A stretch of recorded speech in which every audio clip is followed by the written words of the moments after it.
Everything I touch crumbles down in this imaginary world. How many times have I rebuilt it?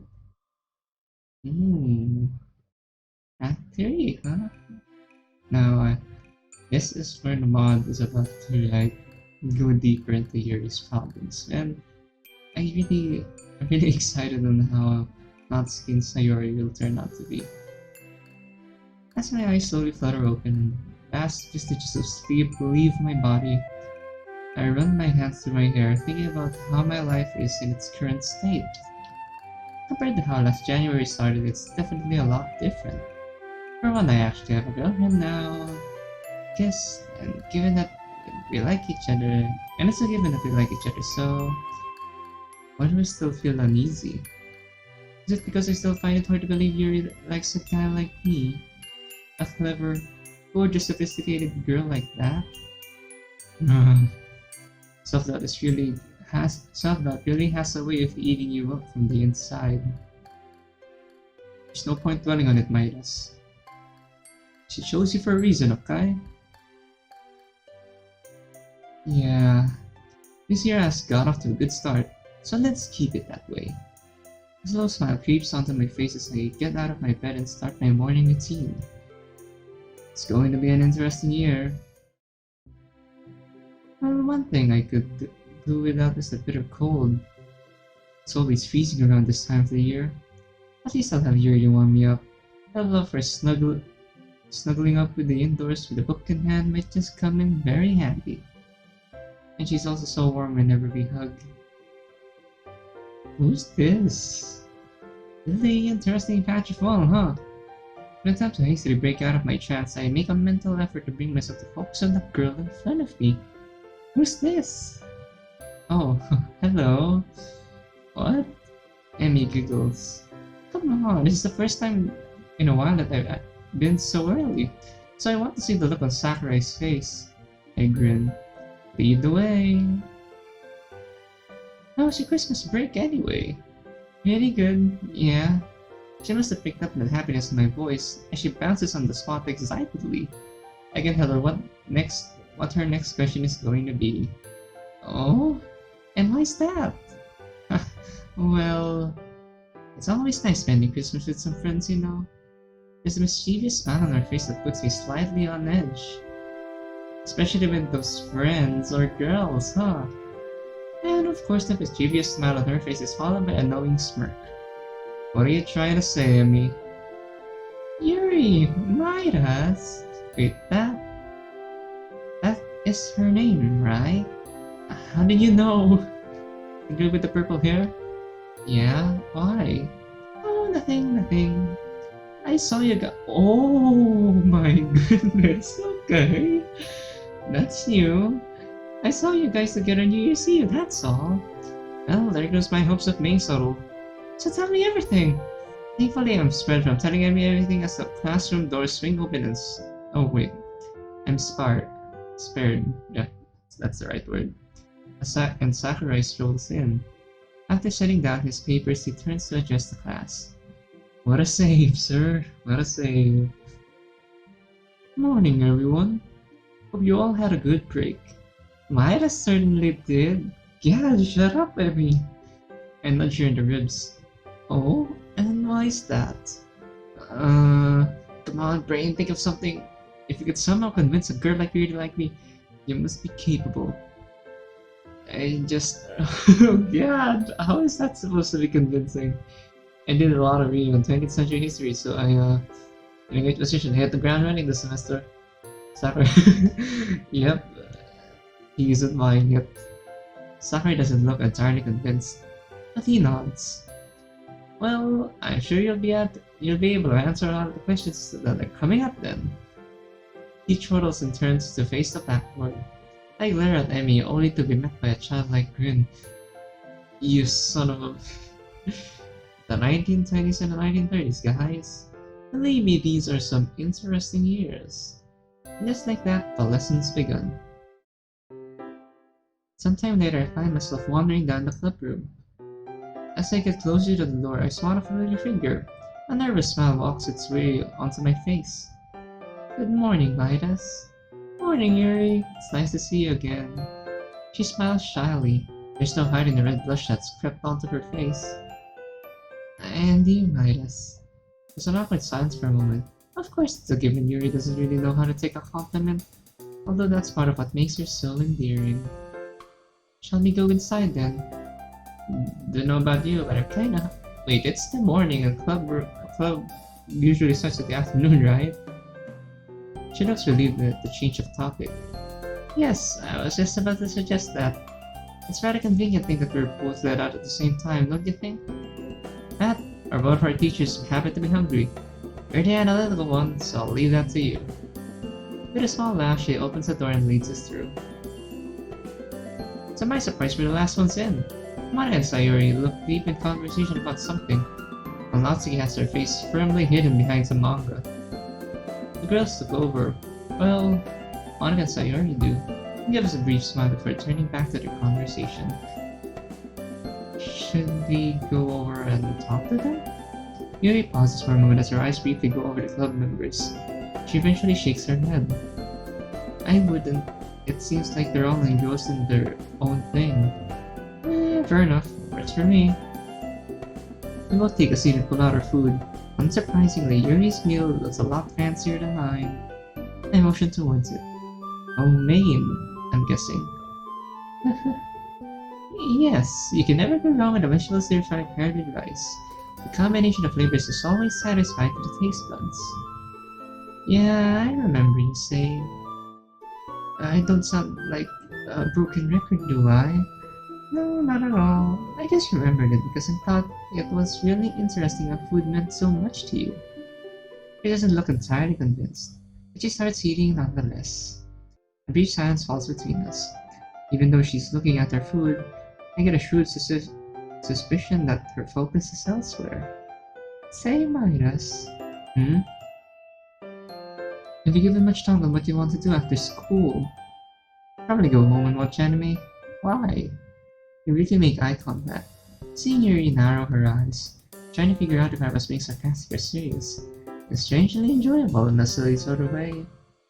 Eventually she realizes I'm joking and smiles as she shakes her head softly. You know what I mean. Truthfully, I don't know. I don't really know. It's not really spending a... sorry. It's not really something I've spent a lot of time thinking about, if I'm being honest. I probably should just give it some thought, but... I guess it just isn't high on my priority list. My eyes wander over to Sayori and Monica. Sayori looks like she's a little sad about something, but Monica is apparently trying to cheer her up. I wonder why. Sayori, I'm doing you next. Please chill out. The sight of the talking makes me feel grateful, but also a little guilty. Especially as I've spent time with Yuri and enjoying it. I haven't really seen much of Sayori over the past few months. Still, it's good to know that she has other friends, right? Given our early second years, it's understandable. I return my gaze to Yuri. Judging by the look of your face, you probably spend a little more time than I have on that matter. I suppose you could say that. Let me guess, you want to go to university? To study something like Japanese? Was I really that obvious? It was just a really fitting pick, that's all. I suppose it is. I imagine you're excited to go? To university? Yes and no, actually. On one hand, university can be such a stimulating place. The amount of things you can learn while you're there. In high school, you're naturally limited by what your teachers choose to teach. From what I've gathered, you're much more independent. You're given much more independence at the undergraduate level. On the other hand, I've been at school for all of my life. To make that jump, especially if I were to go to a new part of the country, well, it involves a lot of anxiety. So this is like the whole expanding the characters through their dreams part. I like it, and I wonder how Sayori and Natsuki will turn out to be. Especially Sayori, since, well, we all know her, she's in our head, but let's gonna move on. It's a comfort to have the routine. I know exactly what to expect. For the most part, it's cool. Humans naturally dislike change, and as excited as I think higher education will be, it comes at a cost. Well, when you put it like that, yeah, I can definitely see what you mean. But I don't think it's something we all have to go through at some point, right? But I think it's something we have to go through at some point. I mean, I think I misread that. Even if we just go straight into it after leaving school. My eyes wander over to Natsuki. Her decision hasn't changed in the slightest. Man, that manga must be really damn good. Yuri follows my line of sight. Her eyes are on Natsuki as well. Given the already thoughtful look on her face, it's hard to tell if her thoughts have changed. Natsuki's the older her. Ooh. So it's canon that Natsuki is younger than them here in this mod. Because, as the original game said, Natsuki is the same age as them, but I guess it's a pretty cool idea, and it'll play a lot more better, like, if Yuri likes to go to university, and what does a first year like Natsuki want to do after school? I'm really excited. Natsuki's the only first year here, so I suppose there wouldn't be much sense in having this conversation with her. I don't think my post-school plans ever even crossed my mind back when I first go to high school. What about Sayori? Have you ever spoken about this with her? Not really. We only began talking to one another a couple of months ago and catch myself just in time. Mentioning that Sayori and I haven't had much time to ourselves. Because I've spent so much time with Yuri. It just makes Yuri feel bad. Well, I guess there just hasn't been a right time. Besides, she never really struck me as someone who really gave much thought to her future. Never like me, whereas someone like Monica, well, the impression I get from her is that she probably got a plan. I chuckle to myself, remembering how my parents used to say that my school years would flash by in a blink of an eye. I've had this conversation with Mom and Dad before. It was a while ago, though. I think they wanted me to go to university, so I guess our plans aren't too far off. Guessing you had a similar conversation with your parents, right? Yuri? Yes, I think so. The vague, uncertain nature to her answer throws me off guard for a moment. I've not given much time to push as Monica suddenly turns to us. Hey, you two. Sorry about not saying hi yet, I was a little preoccupied. It's all good. Everyone seemed to be doing their own thing, so I don't think anyone really noticed. You okay, Sayori? I looked a little down on you while you walked in. Oh, I'm fine. You don't look fine. What made you think that? I don't know. Guess it just looked like Monica was trying to cheer you up about something. Just how I interpreted the situation, that's all. There's nothing wrong, silly. How's in your...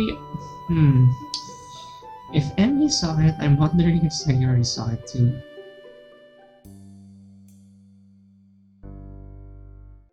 How's your New Year's Eve? I glanced toward Yuri. There's a faint blush on her cheeks. It was really...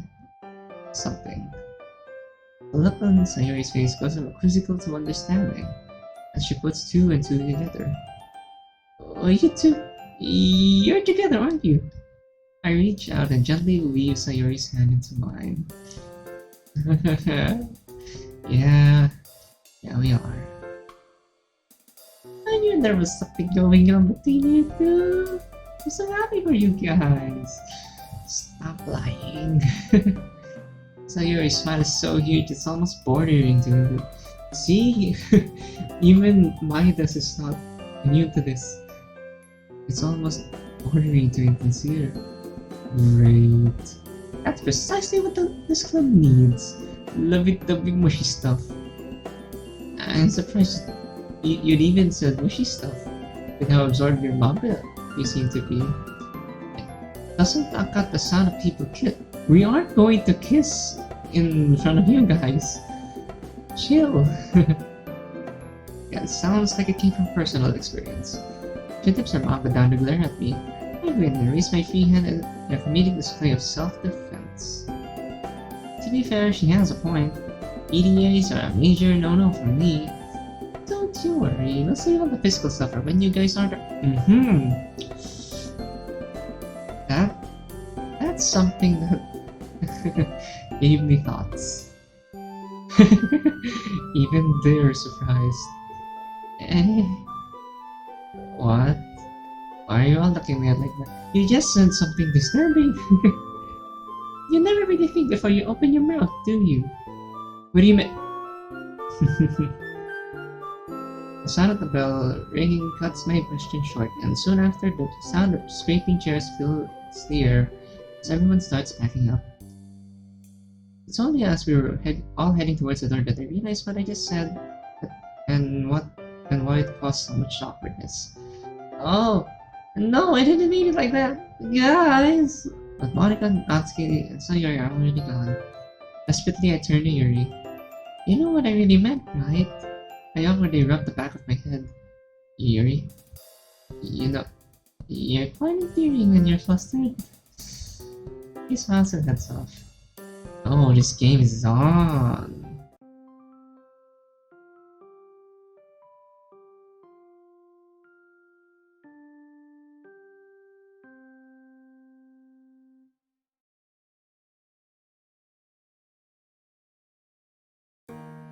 It's nice to have the day to myself for once.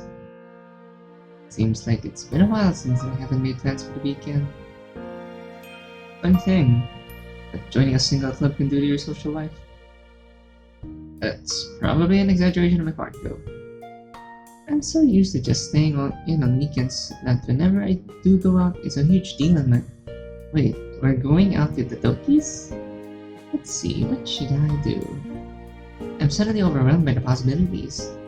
Oh, I guess I should start by brushing my teeth and getting dressed. The fresh, minty taste permeates my mouth.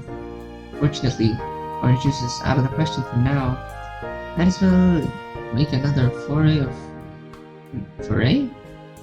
into the world of cooking. What was one of the recipes Yuri told me about before? Egg rice? It sounds pretty simple back then. Let's see if it actually is. I had heartily spilled some rice around a bowl of water. It's been a while since I cooked rice for myself. I'm just impatient to wait it to cook. Let's start. Egg rice is pretty good. I might feel it's kind of slimy, but the taste is there. I don't know if I actually cooked it correctly, but how badly could I have messed up such a simple recipe? Might as well make it again. Next time, I'm too lazy to make something more complex. Which is to say, basically every meal. This has got to be more healthy than instant meals though. Right? I wonder if Yuri's eating this right now too. She did say she eats it for breakfast quite often. It's likely that cheesy saying where people are connected by the same moon overhead. But instead of the moon, we're connected by eggy rice. Yuri does wake up way earlier than me though, so she's probably finished eating by now. Speaking of Yuri, I should probably make some headway on one of the countless books she recommended me if I want to be able to keep up with her. Let's see. I only got into a few more chapters in the book, but I'm already feeling restless. The plot isn't bad, but the themes seem to be a bit elusive to me. It's interesting. It interestingly employs a stream of consciousness style of narration too that I'm not used to reading. I wonder if Yuri ever gets bored when reading. It's not like she's some inhuman reading machine, so there must be some writers who she dislikes. Knowing her, she'd be the type of person to soldier on and finish the book anyway, despite her feelings towards it. Maybe I should go outside and stretch my legs for a bit, and come back to the book later with fresh eyes. I wonder what's gonna happen. It's a type of winter day outside that's sunny, yet still chilly. The clear, cold sunshine lights up the uniformly grey sky. This kind of sunlight has always reminded me a bit of the hue of fluorescent lights. It makes the air seem strangely crystalline. Never really got the correct pronunciation of that. Fortunately for me, it's not cold enough to warrant bundling up in a bunch of layers. Just my sweater is enough to keep me comfortable. Some people have crazy cold tolerances. I'll never be able to reach the levels of girls who can wear skirts in the freezing weather. Speaking of which, there's a girl in the skirt approaching me. Looks like she's walking with her dog. Hello, madame? Oh, is that Yuri? Hey, I guess you're one of those girls who can walk in the cold with their skirt. And you look a little different from the last time I seen you. Nice dog, by the way. What's up, Midas? I didn't know you lived this close to me. Oh, is that house over there? Is that your house over there? I wouldn't say I live too close by. It's just that I like taking really long walks. Maybe you should go run with Emmy sometime. As if I'd be able to keep up with her. Anyway, it's just that my dog really likes being outside. So I hit two birds with one stone by getting both of me and my dog exercise this way. I was expecting someone like, I don't know, maybe Sayori or Natsuki outside, but hey, I haven't seen you in a while, so hello, Yuri. Is that right, Mochi? Mochi barks cheerfully in response, waggling its tail curiously. Mochi. That's a cute name. It matches his looks too. He really is just a huge ball of white fur. Yep. Samyuds look like gigantic blobs of white mochi, don't they? I mean, maybe if you squint really hard and have terrible vision. You just don't know how to appreciate dogs or mochi. So you're out enjoying the sunny day as well? Or are you going to pop back into your nasty otaku den after this? Well, I decided to take a walk. Hey, I do not have a nasty otaku den. I wouldn't even call myself an otaku. Just because a guy dabbles in the occasional anime manga doesn't mean he's an otaku. That's true. Don't forget the video games. Oh yeah, wait. Ha! Don't worry, I won't tell any girls about it. How do you even know about the hobbies I'm into? Look, just because I don't confiscate the manga you read in class doesn't mean I don't notice it. Should be thankful you have such a chill class rep. Otherwise, next time you swap manga with your buddies, you might find yourself in huge trouble. Says the girl who wildly modifies her uniform. Yeah, like, dang, that's really far from Monica and the others' uniform. Plus, I find it disturbing that you're in the cold weather and you're wearing a skirt. I don't know, it just seems uncomfortable. And just so you know, the girls I hang out with don't mind those things. Or at least, I don't think so. I was just teasing you, Midas. Yeah. Do you have prom school or something after this? I assume that's why you're wearing your uniform out on a Saturday. It's just a habit from my old school. I used to go to this really prestigious private school that required everyone to wear uniforms outside. What? What kind of rule is that? Like every high school student wears a uniform when they go to academic-related things like prom school. But we had to wear our uniforms when we were just hanging. out outside of school too. What? Something about holding ourselves accountable for our conduct both in and out of school. I get the concept, but I think that's a bit too much. Sounds suffocating. No kidding. The headmaster has a giant stick up his butt. Dang, the sprite work on Shiori and Emi is actually really good. I'm gonna say that Shiori is a bit more expressive, but I appreciate it. So you're overcompensating with your current uniform then? Making up for all those years you couldn't customize your uniform? Let's just say that I'm glad those rules are less strict at our school. Would you suddenly suddenly barks and tugs at his leash, causing Shiori to stumble a bit. Okay, Mochi. Looks like he wants to get going now. See you at school, Midas. See ya, Shiori. Mochi runs up to the struggling Shiori until it's as if Shiori is the one being walked by her dog. Well, I should probably head back to finish my book anyhow. It's nighttime by the time we flip over the last page of the novel and snap the cover shut. That's one book down. A billion more to go. Are you proud of me yet, Yuri? about to contemplate recording myself binging an anime series when my cell phone rings. What are they calling this time? Hello, Yuri. Speaking of the devil, it's Yuri. I'm guessing that she's not calling to praise me on my literary accomplishments. Hey Yuri, what's up? Hello, Midas.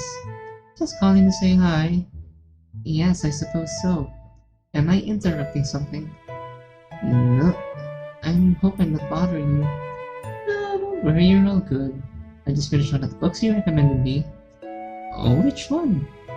It was the translated story about the thief who gets released from the jail and becomes obsessed with the people who put him there. And how did you like it? I think I liked it overall. But it kinda made me feel a bit depressed too. How so?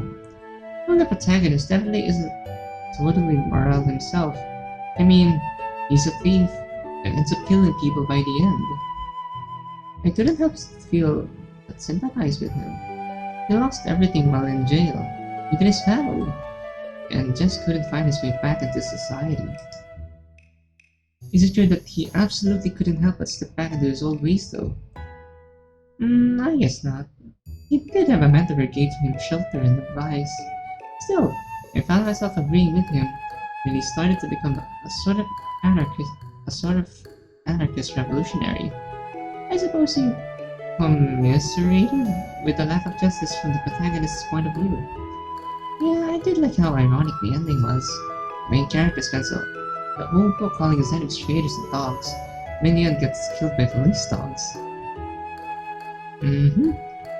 I think that I would agree with you on the story being a rather melancholic one. It's quite the existential bit of literature. However, I do disagree with the protagonist's actions myself. The way I see it, the main character's life is unfair in some aspects. He also uses his anger and anarchistic ideas to hide his own flawed character. After all, the story employs first-person narration and stream of consciousness, so there's an element of an unreliable narrator there. That's true. He did try justifying some pretty bad things, but in the end, death is the greatest equalizer. Just as the protagonist dies, so shall his supposed enemies. It really makes you think about the futility of life. Yeah, I don't really know what I'm supposed to say to that. Man, what a depressing turn of this conversation's taken. Do you think the main character could have changed though? I mean, if you were a real person or something? Well, it's not as though persons are locked into certain possibilities and dispositions in birth. Or certain personalities, I mean. I believe that people's experiences can deeply change how they see the world. The main character certainly had the ability to change, but all the events that happened to him caused him to become misanthropic and embittered. I agree with that. This kind of touches on nature versus nature debate too, right? Nature versus nature. One of the biggest questions regarding human condition. I'm inclined to focus on how people's environments affects them rather than on what they're genetically predisposed to do myself. That's one of the reasons why I love reading people's both real and fictional stories so much. You get to see how characters develop through all the conflicts they endure. It's almost like a parent watching their child grow, but sped up to fit in the few hours you would take to read the book. It might only take you a few hours, but it'd probably take me much longer than that. It doesn't seem to take a long time when you become completely absorbed by the story. And what's amazing about literature is that it can even make you sympathize with despicable people by showing you how their mindsets are worked by their experiences. That's true. But how do you know about how much of a person's personality can be attributed to nature or nurture, I mean? Wait, I think a while ago I read Nature vs. Nature, not Nature vs. Literature. Sorry. There's no real way you can measure that kind of thing. Good point. But if your brain is wired in a way that makes you more likely to enjoy things like literature and tea, maybe dopamine gets released in your brain at a different way than it does to mine. That's just an example though. I am no neuroscientist. Perhaps, how much is the wrong question? It might be more accurate to ask something along the lines of how nature and nurture interact. Anyway, I'm glad you enjoyed the novel.